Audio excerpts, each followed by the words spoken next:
মুসা আলাইহিসসালাম ফেরাউনের প্রাসাদে বড় হন।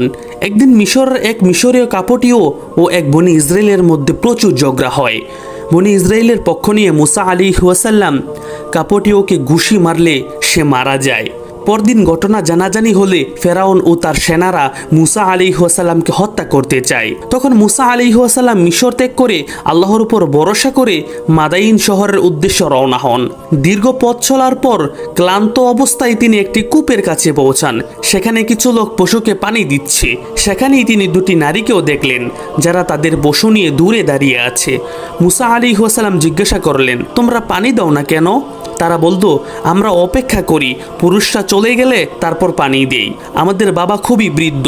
মুসা আলাইহিসসালাম তখন তাদের জন্য পানি তুলে দিলেন এবং ক্লান্ত হয়ে একটি গাছের নিচে বসে পড়ে দোয়া করলেন, হে আমার প্রভু, তুমি আমার প্রতি যে অনুগ্রহ পাঠাবে আমি তার মুখাপেক্ষী।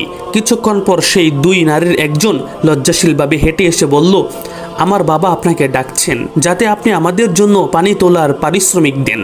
মুসা আলাইহিসসালাম তার সঙ্গে গিয়ে বৃদ্ধ লোকটির সঙ্গে সাক্ষাৎ করলেন এবং সমস্ত ঘটনা খুলে বললেন। তখন সেই বৃদ্ধ অনেক আলেমের মতে তিনি ছিলেন নবী শুআয়ব আলাইহিসসালাম।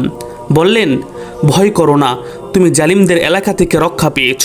এরপর দুই মেয়ের একজন তার বাবাকে পরামর্শ দিল, হে আমার বাবা, তাকে চাকর হিসাবে রাখুন, কারণ আপনি যদি কাউকে নিয়োগ দিতে চান তবে তার মধ্যে সবচেয়ে ভালো গুণ হলো সে যেন শক্তিশালী ও বিশ্বস্ত হয়। তখন শুআয়ব আলাইহিসসালাম মুসা আলাইহিসসালামকে প্রস্তাব দিলেন, আমি চাই আমার দুই মেয়ের একজনকে তোমার সঙ্গে বিবাহ দেই, এই শর্তে যে তুমি 8 বছর আমার সঙ্গে চাকরি করবে, আর যদি 10 বছর পূর্ণ করো তবে তা তোমার ইচ্ছা।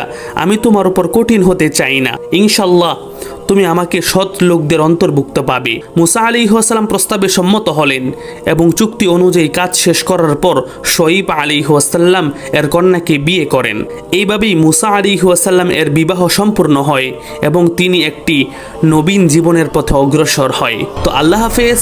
আজকের ঘটনা এই পর্যন্তই। আবারও দেখা হবে অন্য কোনো ভিডিওতে। সেই পর্যন্ত ভালো থাকবেন, সুস্থ থাকবেন। আসসালামু আলাইকুম।